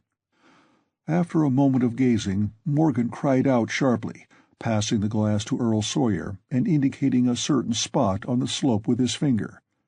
Sawyer, as clumsy as most non-users of optical devices are, fumbled a while, but eventually focused the lenses with Armitage's aid. When he did so, his cry was less restrained than Morgan's had been. "God almighty, the grass and bushes is a-movin'. It's a-goin' up, slow-like, creepin' up ter the top this minute. Heaven only knows what fer." Then the germ of panic seemed to spread among the seekers. It was one thing to chase the nameless entity, but quite another to find it. Spells might be all right, but suppose they weren't? Voices began questioning Armitage about what he knew of the thing, and no reply seemed quite to satisfy. Everyone seemed to feel himself in close proximity to phases of nature and of being utterly forbidden, and wholly outside the sane experience of mankind. 10. In the end, the three men from Arkham, old, white-bearded Dr. Armitage, stocky, iron-gray Professor Rice, and lean, youngish Dr. Morgan, ascended the mountain alone. After much patient instruction regarding its focusing and use, they left the telescope with the frightened group that remained in the road. And as they climbed, they were watched closely by those among whom the glass was passed around. It was hard going, and Armitage had to be helped more than once. High above the toiling group, the great swath trembled as its hellish maker repassed with snail-like deliberateness. Then it was obvious that the pursuers were gaining. Curtis Whateley, of the undecayed branch, was holding the telescope when the Arkham party detoured radically from the swath. He told the crowd that the men were evidently trying to get to a subordinate peak which overlooked the swath at a point considerably ahead of where the shrubbery was now bending. This indeed proved to be true, and the party were seen to gain the minor elevation only a short time after the invisible blasphemy had passed it.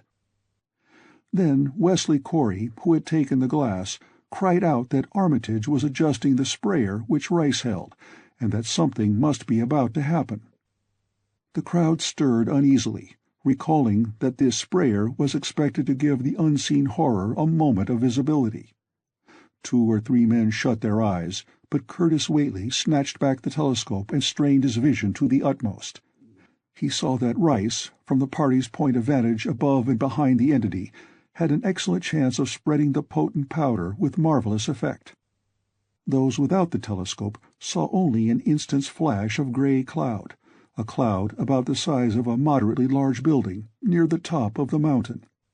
Curtis, who had held the instrument, dropped it with a piercing shriek into the ankle-deep mud of the road. He reeled and would have crumpled to the ground had not 2 or 3 others seized and steadied him. All he could do was moan half inaudibly, "Oh, great God, that—" There was a pandemonium of questioning, and only Henry Wheeler thought to rescue the fallen telescope and wipe it clean of mud. Curtis was past all coherence, and even isolated replies were almost too much for him. "Bigger'n a barn, all made of squirmin' ropes. Hull thing sort of shaped like a hen's egg, bigger'n anything, with dozens of legs like hogs' heads that half shut up when they step. Nothing solid about it, all like jelly, and made of separate wrigglin' ropes pushed close together. Great bulgin' eyes all over it, 10 or 20 mouths or trunks a-stickin' out all along the sides, big as stovepipes, and all a-tossin' and openin' and shuttin', all gray, with kinder blue or purple rings, and God in heaven, that half-face on top."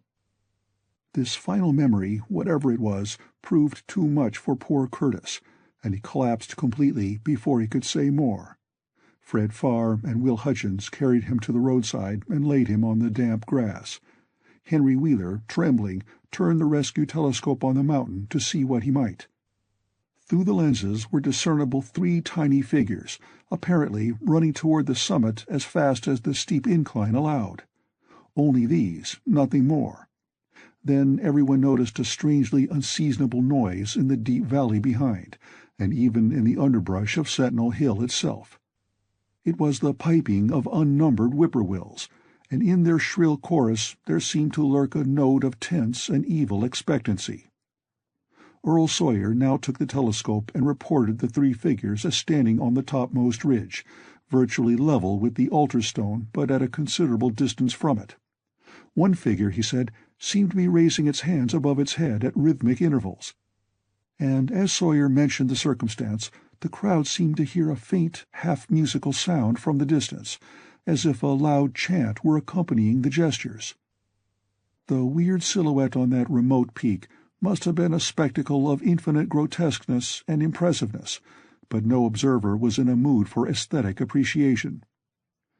"I guess he's saying the spell," whispered Wheeler as he snatched back the telescope. The whippoorwills were piping wildly, and in a singularly curious, irregular rhythm, quite unlike that of the visible ritual. Suddenly the sunshine seemed to lessen without the intervention of any discernible cloud. It was a very peculiar phenomenon, and was plainly marked by all. A rumbling sound seemed brewing beneath the hills, mixed strangely with a concordant rumbling, which clearly came from the sky. Lightning flashed aloft, and the wondering crowd looked in vain for the portents of storm. The chanting of the men from Arkham now became unmistakable, and Wheeler saw through the glass that they were all raising their arms in the rhythmic incantation.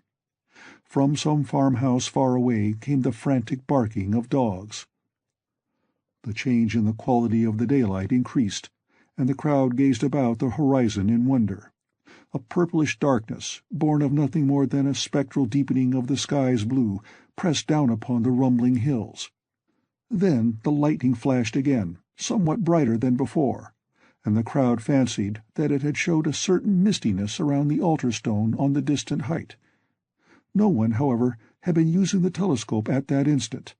The whippoorwills continued their irregular pulsation, and the men of Dunwich braced themselves tensely against some imponderable menace with which the atmosphere seemed surcharged.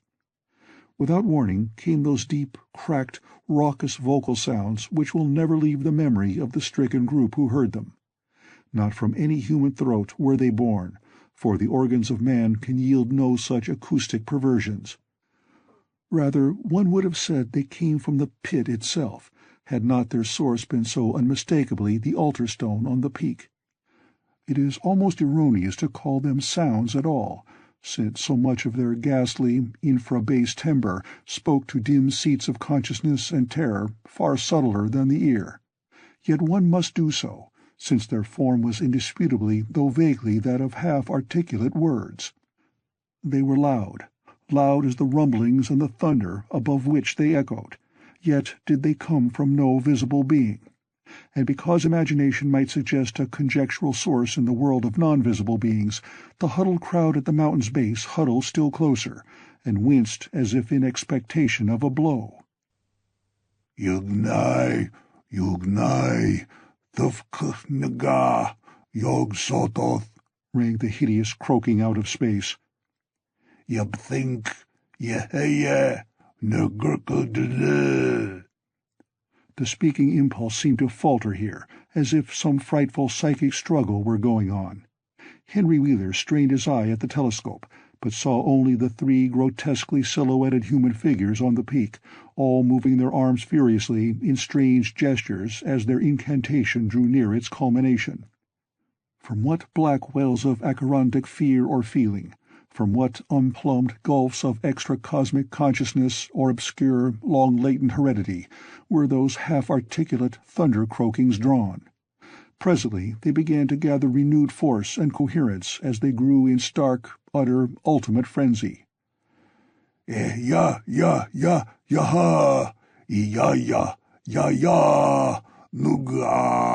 nunga, yo, help,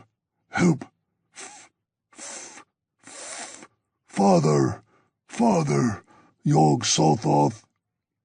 But that was all. The pallid group in the road, still reeling at the indisputably English syllables that had poured quickly and thunderously down from the frantic vacancy beside that shocking altar stone, were never to hear such syllables again. Instead, they jumped violently at the terrific report which seemed to rend the hills, the deafening, cataclysmic peal whose source, be it inner earth or sky, no hearer was ever able to place. A single lightning bolt shot from the purple zenith to the altar stone, and a great tidal wave of viewless force and indescribable stench swept down from the hill to all the countryside. Trees, grass, and underbrush were whipped into a fury, and the frightened crowd at the mountain's base, weakened by the lethal fetter that seemed about to asphyxiate them, were almost hurled off their feet. Dogs howled from the distance. Green grass and foliage wilted to a curious, sickly yellow-gray, and over field and forest were scattered the bodies of dead whippoorwills. The stench left quickly, but the vegetation never came right again. To this day there is something queer and unholy about the growths on and around that fearsome hill. Curtis Whateley was only just regaining consciousness when the Arkham men came slowly down the mountain in the beams of a sunlight once more brilliant and untainted.